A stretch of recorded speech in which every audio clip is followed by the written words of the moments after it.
Hi everyone. In today's podcast, I want to talk about the aura. I'm going to just explain it from an energetic point of view, how I see it. Other people might see it differently, and other healers or mediums might have more to add or disagree about some of the parts, but I can only tell you as a healer what I see and explain what the aura is like. You'll know perhaps some of these things, maybe not all of these things, but you might just find it interesting, especially as you're going to start working on yourself or have more understanding of it. So the aura is a huge vibrating bubble, I suppose, like an egg. We're like an egg, and we go out maybe 1 meter, 1.5 meters out. Our aura doesn't end at our actual physical body, it ends further out, and we just can't see it because our eyes can't see it. A skilled healer who has very psychic eyes can see it quite a way out, but we can't even see to the end. There are chakras at the front of the body and the back, and in the hands, elbows, shoulders, hips, knees, ankles, and the feet.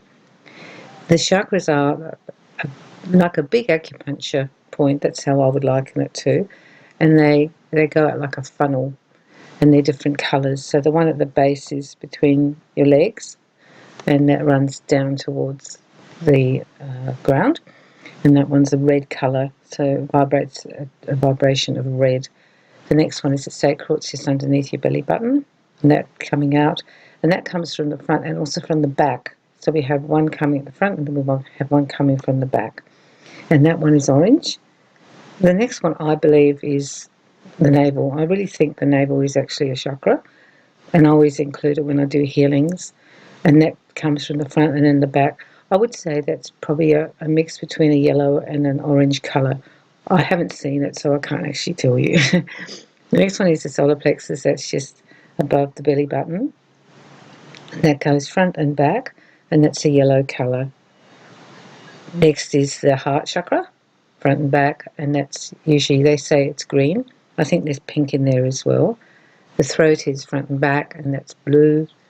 The third eye is just above where your eyebrows are on your forehead, front and back, and that's a violet colour, and then the crown is at the top. All the others come out of the other parts of the body.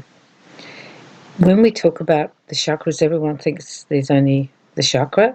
I actually believe the chakra has two minor chakras on either side. So if you think of the heart chakra, there's one on one side, one on the other side, say where the nipples would be, there's little mini chakras. So not only do we have these major ones, I actually believe there's mini chakras on each one. The other thing that's important to understand is there's actually conduits. There are running lines of energy from chakra to chakra. So from the base, this little line of energy goes to the sacral, to the navel, from the navel to the solar plex to the heart, heart to the throat, throat to the third eye to the crown, and the same at the back. These conduits is where the energy runs, and sometimes the chakra's all right, but the conduit is blocked. And that's why when you put your hands on one chakra and the other, what you're doing is you're trying to run the energy up the line where that conduit is.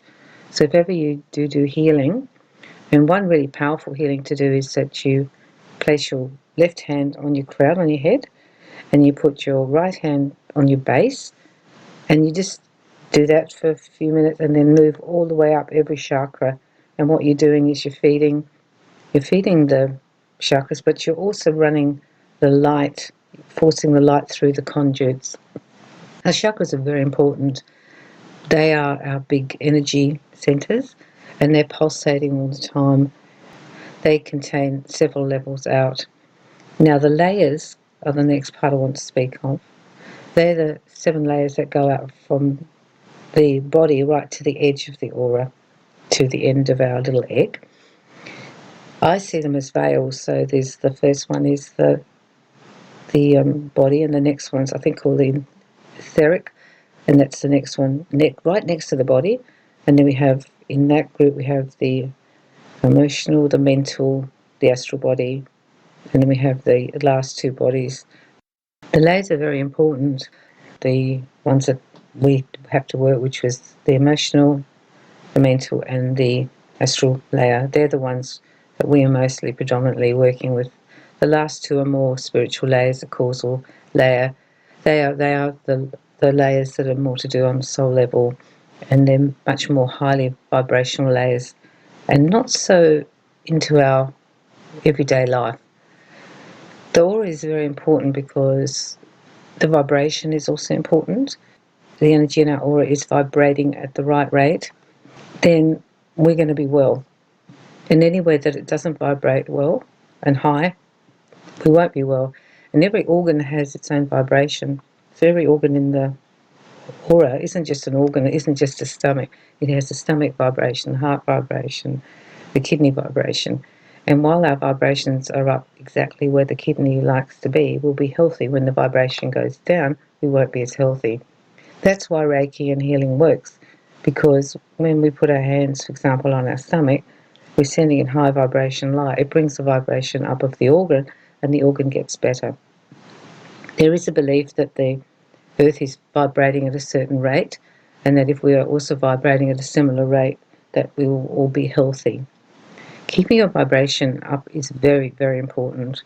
I don't think people realise down here that's why they get sick. And certain things will bring your vibration down, and that's why you've got to be very, very careful. For example, if you are having to go through radiation, that will bring your vibration down. Of course, you need to do it to get well, if that's the choice you've made, but then you work afterwards at bringing your vibration up. And this is important to do because you'll stop you getting sick. We can mentally bring our vibration up by doing some meditations where you run from our feet right up and just bring the vibration up and count. I usually count, and I count like 1 to 20, going up 1, 2, 3, 4, and try to bring your vibration up, eating good food, drinking lots of juices, keeping our body alkaline, having lots of water, having exercise, positive attitude. These will help also to bring up the vibration. The aura is complex. Then between that part of the aura, now I want to speak about just another aspect, which is the acupuncture meridians. Between the body, our physical body, and our energy body, there's also laying the acupuncture meridians. They're like the interface in between, and they're really important to keep them running because they feed from the energy body, but they also feed into the physical body. If you have a possibility or can go to have some acupuncture done and have all your meridians balanced, that's very, very good for you. The meridian system is very, very important.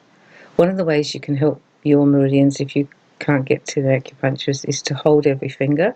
Just hold it with your hand. So you hold your thumb with your other hand for a while, then the next finger, and you go along and do the 10 fingers on each hand. And if you do that regularly, at least you're trying to feed into the grid, so to speak.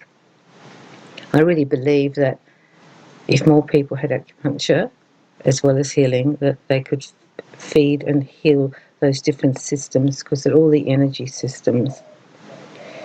You will know usually where to put your hands if you're doing healing on yourself, and trust your intuition. I often find that my hands will just go to a certain part of someone's body when I'm working. I don't always know why, but I do know that that's probably the right place to put my hands, or hold my hands above the body. So trust your intuition, because your hands are running light, so when you put it there, the light runs into the body. I hope this explains the aura a little bit more. It is complicated, and I've tried to make it simple. Just understand that the aura is its own little energy body. It's a grid, and that's the thing you have to understand. It's a huge big grid, and that's why we can get sick, because the grid can be affected by so many things. It could be torn, it could be damaged. On the last bit, the edge of the aura, that's like a membrane that protects it like an egg. And so you can also run gold light over your egg and also protect it that way. Try and do some research on Google. There are different ideas around it. In the Indian system, they believe there's a chakra where the spleen is, and I think they're probably right, because I think there's unknown chakras. There's also belief that there's a new chakra growing just between the heart and the throat chakra, and it's developing now. Some people have talked about that. I thought that was really interesting. So there's one actually opening just above where the breastplate is, just there. And I think that's kind of fascinating to think that we're developing perhaps a new chakra. That's all for today on the aura. And I'm sending you lots of love and light, especially to your aura.